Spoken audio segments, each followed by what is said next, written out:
Butcher's Block. You're not in tune to The Butcher's Block. I'm your host, Frank the Butcher, and today's guest is the most infamous Prodigy of Mobb Deep. How you doing? What's up, Thanks man? for coming through. You're looking for having me, man. So P, the Mobb Deep legacy is one for the history books. One of the most long-running hip-hop duos ever. I mean, if you count back the first album, not the infamous album, but the actual first album to today. Juvenile Hell, yeah. How many years is that?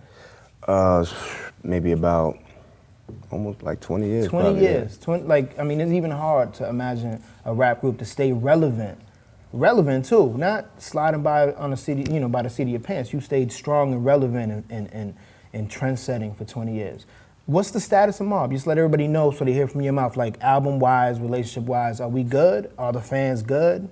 Yeah, I mean, Mobb Deep is always just gonna be Mobb Deep, you know what I mean? Like, don't nothing change about that, yeah. Is there plans to continue doing another album? Yeah, definitely, definitely, you know what I mean? Just right now, I'm just focused on the H.N.I.C project, H.N.I.C Part 3, you know, because that's just what's next on the list right now, you know? Absolutely, yeah. Absolutely. And Havoc's featured on H.N.I.C. Yeah, he's on there. Of course. On one of the dopest joints too, you know what I mean? So that should clear up any speculation. Exactly. One of the strongest joints on the album featuring your longtime partner, Havoc. Hell on Earth is my favorite album, and it was dark. You know, it makes me feel like something crazy happened between the first album and the second album, how everything got so dark, the subject matter got a little angrier, a little more serious. Touch on what happened between the first two albums to change everything up. Oh, it took us about almost 2 years to make Hell on Earth because while we were recording that album, it was like, my father passed away, his brother died. We had about 4 or 5 friends that got murdered. So it was like so much stress and just pain and anger and around us. Was it hard to make music during that period? It wasn't hard to make the music, but it was just like so much negativity in us, you know what I mean? Yeah. But the thing is, we kept working though, you know what I mean? It didn't slow us down at all. We kept working, but I could say it did take a little time to make the album because, we had to handle certain things that was going on, you know what I mean? Yeah. Mobb only worked with a small circle of people. All the features was either infamous Mobb related or just Queens in general or Wu, but they were label mates. Yeah. But when you did the first H.N.I.C album, you broadened that. I mean, you worked with Cash Money Records in 2000. Yeah. You know what I mean? So was it always something that you figured like, yo, when I'm on my own, let me reach out to some people that I'm feeling, a little different formula from the regular Mobb Deep formula? Yeah, that's what it was basically about. Like, because when you do interviews, I already knew people was gonna say, so what's the big difference between the Mobb Deep album and the Prodigy album? Like, what's the big, if the fans want the music, why don't we just go buy Mobb Deep? Why would we go buy your album? And so I had to make it different, like, you know what I mean? So I would choose different producers. I would use up and coming producers that nobody really heard of, cats that was real hungry, you know what I mean? And I was feeling their joints, or as far as the features, like I would just use people that you wouldn't expect, like, you know what I mean? Like the BG feature, you know what I mean? And maybe we wouldn't have heard a Mobb Deep song with a BG feature. Right. Do you remember seeing Wayne back then?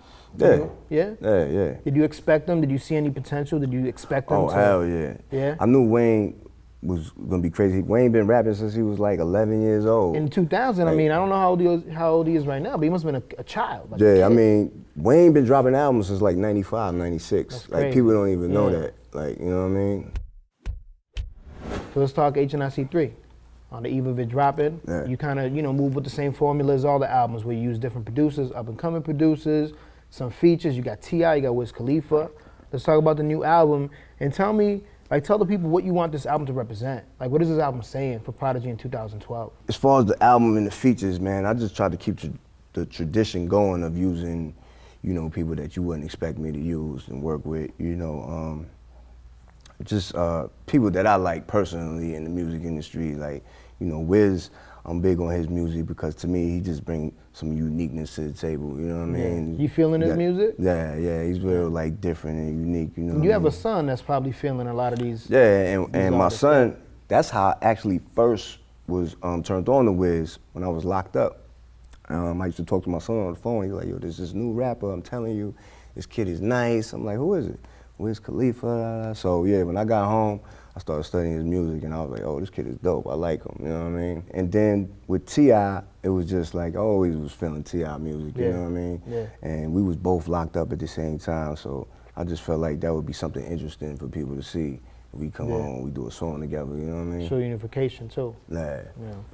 Where I'm at right now is just like, you know, the whole experience I went through being locked up for 3 years, man, it taught me a lot. It changed me a lot too, mentally, physically, everything, man. And what I learned out of it was just, you know, just being more mature. You know, I learned a lot of patience. Obviously, being locked up, you can't go nowhere. You gotta have patience, you know what I mean? So I learned a lot of patience.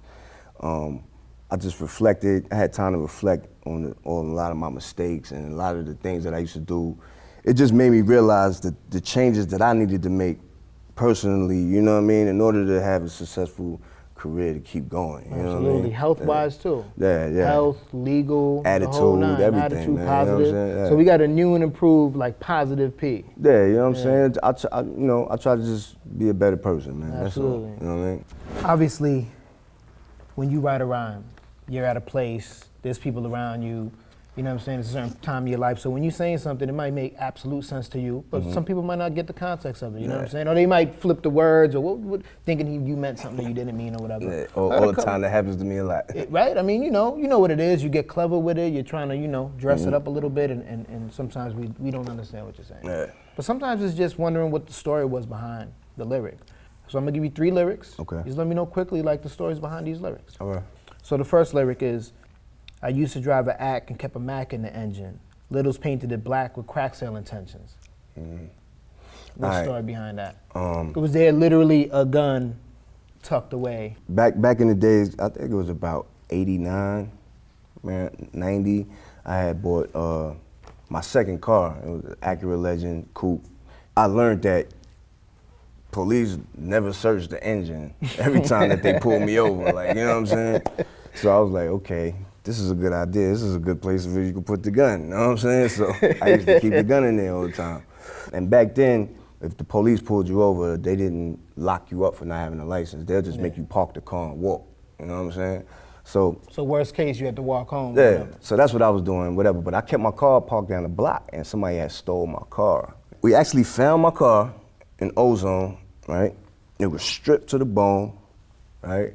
Took the airbags, everything, right? So when I went to go pick it up, my Mac 10 was in the engine still, you know what I'm saying? Really? So when I went to go pick it up, I was kind of scared to pick it up because I didn't know if so it was like an impound? Yeah, it was an impound. I didn't know if the police found the gun or whatever. So we was kind of nervous when we went to go pick the car up. So whatever, I said, fuck it, I picked the car up, boom, and the Mac was still there. I was happy about that. They didn't get that or whatever. It doesn't get hot? Yeah, I mean, you know, like the ammo where I used to keep it, or? where I used to keep it, it really didn't get too hot. But sometimes, like in the summertime, I used to be kind of nervous to keep the clip inside of the gun because I didn't want the bullets to start popping off or whatever. Yeah. So anyway, my man Littles, he's from the projects with Queensbridge or whatever, he wanted to buy the car bad. He kept telling me like, oh P, before it got stolen, yo P, I want to buy this car, this is dope, I'll give you this mounts for it, I'll give you this. I'm like, nah, I ain't selling this shit. Cause I really put the whole car together. I had the white seats with the piping, I had the Momo steering wheel, I had the green tints with the green paint, hammers, like it was hooked up, like, you know what I mean? So I didn't want to sell it. But when it got stolen and stripped down, I'm like, my car is finished. I felt like crying, like, you know what I'm saying? So Littles was like, what's up, you still want to sell the car? He bought it? Yeah, he bought it stripped, fucked up, and then he just rebuilt it, you know what I'm saying? And he painted it black, you know what I mean? And that's what, that's what he was out there doing. He was the out there Mac in hustling. the engine, Little painting it black with crack sale intentions. Yeah, all true, all fact. Yeah. That's dope. Yeah. Second lyric, surgical signs of the end while I am that, which brings apocalypse to this game called rap. G.O.D. Part 3, Hell on Earth. Obviously it's a metaphor, but where was you at that time? Like, what did that mean? Yeah, that's from the song G.O.D. Basically what I was saying was lyrically, my lyrics and my whole aura is like a sign of the times. Like end of the world, apocalypse, revelation type of shit, like, you know what I'm saying? Because our music was just, it was touching people's emotions, and it was even touching mine when I hear it. Like, I could just tell it was like something powerful that we were creating. So I could tell we were ushering in whole new feeling and way of thinking in the music. So you were recognizing the power of your lyrics. Yeah, so that's when I say, like, signs of the end, when I am that, which bring apocalypse to this game called rap. Not a game, but quite serious. Yo, in fact, you be running for dear life.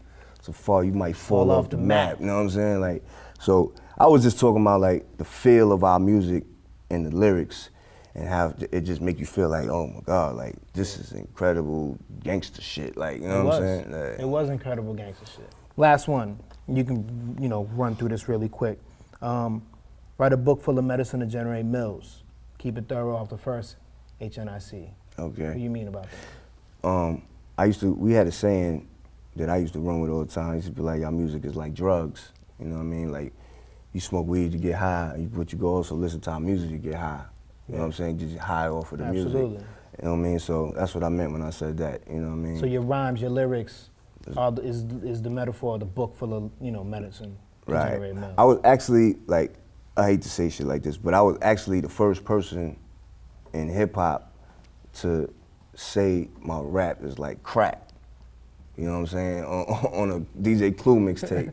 You know what I'm saying? Well, I tell you what, because that is the trend. You know what I'm saying? So you heard it here first. And then everybody Rap just started crack. saying it. Like, you know what I'm saying? Absolutely. Well, you heard it here first. You know what I mean?